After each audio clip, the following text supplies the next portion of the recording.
Salut à tous, c'est Hervé. Aujourd'hui, je voudrais vous montrer comment on peut allier le plaisir de manger franchement un des meilleurs gâteaux au chocolat que j'ai jamais mangé.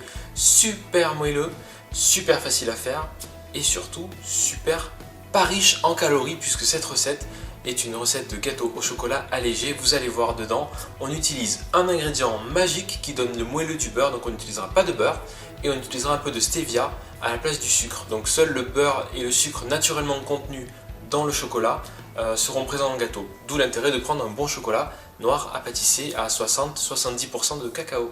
Tout de suite les ingrédients. Vous aurez besoin de 20 g de cacao en poudre non sucré, 30 g de maïzena ou de farine, 40 g de stevia, donc c'est un sucre naturel 0 calories, ou si vous préférez utiliser du sucre, prenez-en le double, soit 80 g. 4 frais, une tablette de chocolat, 200 g à pâtisser, donc prenez du 60% idéalement, et l'ingrédient magique qui va remplacer le beurre, il s'agit d'une courgette. Alors c'est parti, on commence, on va tout simplement faire fondre le chocolat au micro-ondes ou au bain-marie, c'est vous qui voyez. Donc c'est parti, vous le coupez en petits cubes comme ça, en petits carrés. Voilà. Et on y va 1 minute, 2 minutes selon les fours micro-ondes. Pendant ce temps, ce qu'on va faire, c'est qu'on va s'occuper de la courgette. La courgette, il faut récupérer 200 g de courgettes râpées. Donc déjà, ce que vous faites, c'est que vous l'épluchez. Alors ne vous inquiétez pas, j'ai fait ce gâteau 3 fois déjà avant de faire la vidéo. Et je l'ai fait goûter à plusieurs personnes. Aucune n'a détecté le goût de la courgette dedans. Donc c'est génial. Il vous suffit même, vous pouvez en faire un jeu et dire devine ce qu'il y a dans mon gâteau à la place du beurre. Voilà. Une fois que la courgette est épluchée, c'est parti. Ce que je vais faire, c'est que je vais la râper tout simplement. Donc râpez-la fin. Je vais utiliser la petite râpe ici. Et c'est parti comme ça. Si vous avez un robot, ça ira encore plus vite. Sinon, on y va. Et voilà. Et ce qu'on récupère, c'est ça. C'est de la courgette râpée super fin.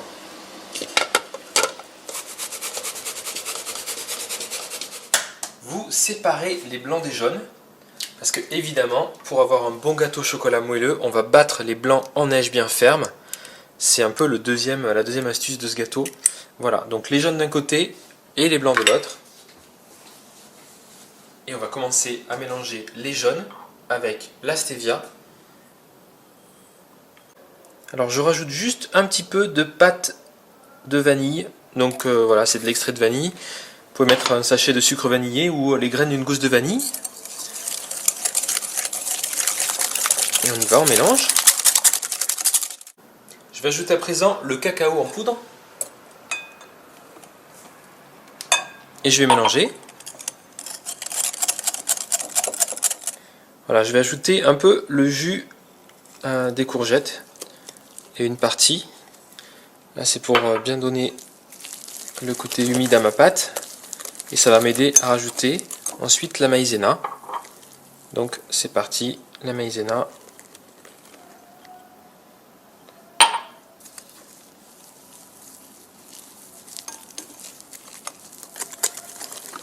Le chocolat, je le lisse maintenant qu'il est sorti du four micro-ondes. Vous voyez, c'est super facile. Et je vais ajouter à ma préparation en gardant l'équivalent de 3 cuillères à soupe que l'on viendra répartir sur le gâteau à la fin de la recette. Donc j'ai troqué mon fouet pour une spatule. Là c'est plus facile pour racler les bords et pour mélanger. Super. Donc là j'ai gardé un peu de chocolat pour la garniture du gâteau tout à l'heure. Voilà. Donc là on a un mélange bien chocolaté entre le cacao en poudre et le chocolat fondu. J'ajoute toutes mes courgettes râpées. Donc j'avais 200 g en tout là, une grosse courgette, sinon c'est 2 petites, mais pesées quand même c'est bien. 200 g en tout, non égoutté. C'est parfait, ça nous fait une belle base et on passe à la dernière étape, battre les blancs en neige.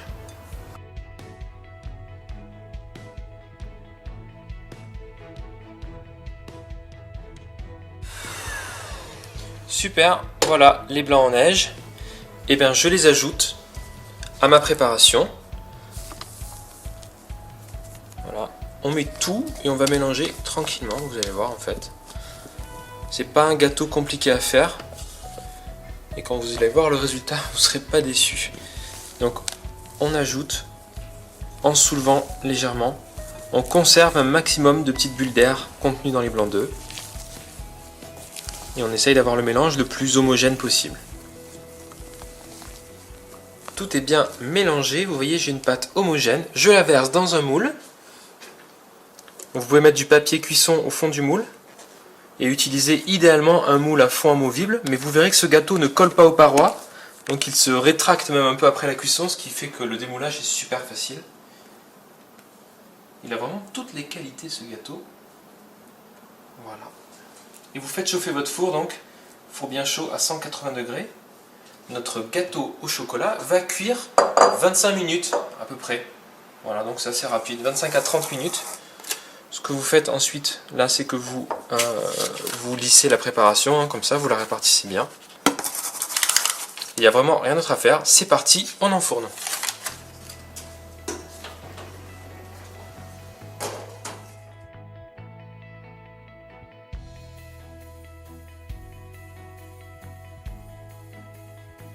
Le gâteau est sorti du four, donc là il est cuit, vous voyez, c'est bon. Il fait déjà bien moelleux comme ça. Hein. Vous allez le laisser refroidir tranquillement. Vous allez voir, il va légèrement se rétracter des bords du moule, donc ça c'est très bien. Pour le démouler, ce sera super pratique. Et ensuite, dernière étape, avant de pouvoir le déguster, on va le recouvrir avec du chocolat fondu. Voilà.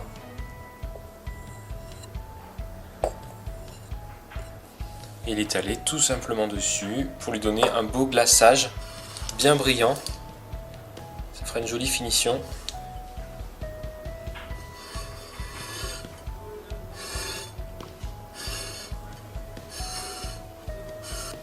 Et regardez la texture du gâteau, il est super moelleux, vous allez vous régaler. Alors, convaincu, j'espère que vous referez ce gâteau à la maison, ça vaut vraiment le coup, vous allez voir, vous allez plus pouvoir vous en passer, j'en suis certain. Surtout que vous pouvez le manger sans modération au final, parce qu'il n'y a pas beaucoup de matière grasse et de sucre dedans. Si vous avez aimé la vidéo, je vous invite à la liker, à la partager et poster sur Facebook, sur la page Hervé Cuisine, des photos de vos réalisations. Voilà, je compte sur vous, à très bientôt sur Hervé Cuisine, salut!